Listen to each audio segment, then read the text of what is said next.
Hi, I'm Ashley and this is Michael.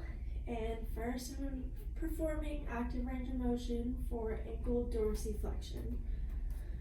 So I'm going to be placing the fulcrum on the lateral calcaneus where the fibula and the fifth metatarsal meet. The stationary arm bisecting the fibula and the moving arm bisecting the fifth metatarsal. So he is starting out at right about 110, and then I'm going to have you flex your foot back to your face. And then he is ending at about 90, and normal is about 20 degrees, so that is within normal ranges.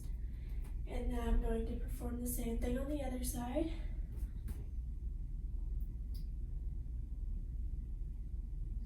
Starting at about 120, flex back, and moving all the way to 100 degrees, and that is normal.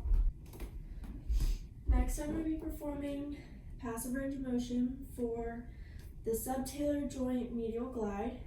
So I'm going to have my stabilizing hand over the talus, my movement hand under the calcaneus, and then I'm going to push medially on the calcaneus, and I feel firm and feel there's no movement there, and that is normal.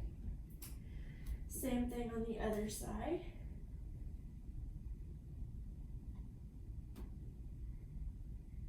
And there, feel firm. Here I'm going to be performing grade 5 major muscle testing of ankle eversion. So I'm going to have my patient side lying with only his ankle off the end of the table. I'm going to move the leg being untested up out of the way. And I'm going to have you push into my hand.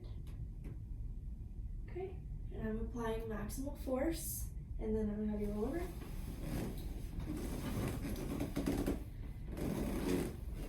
And same thing, push.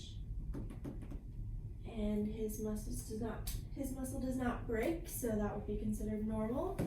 And this is testing the peroneus brevis and the peroneus longus.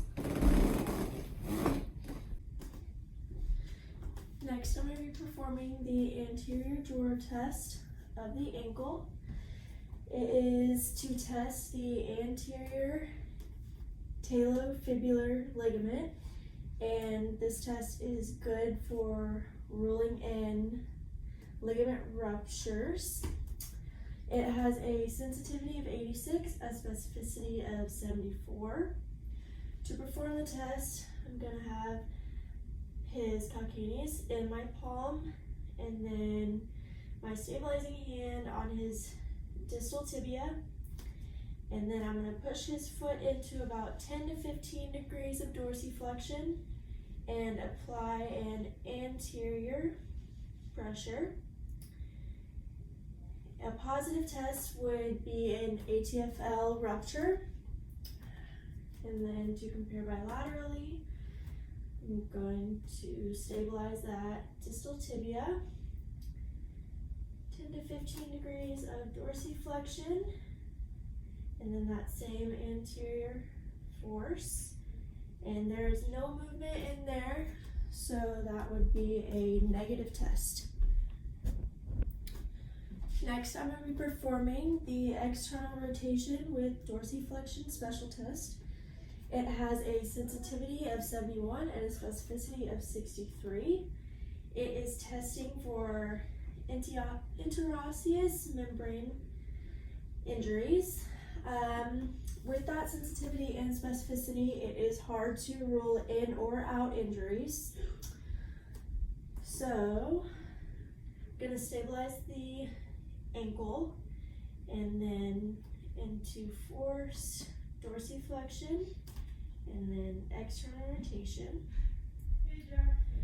And a positive test would be reproduction of pain or symptoms. And then to perform bilaterally, same thing, and into maximal dorsiflexion and external rotation, and he felt no pain, so that would be a negative test. Next, I'm going to be palpating for the base of the fifth metatarsal. So I'm going to start palpating on the lateral aspect of the foot down the fifth metatarsal until I find the bony tubercle, which is right here, and that is the base. And then the same thing down that fifth metatarsal until I feel that bump, and it is right there.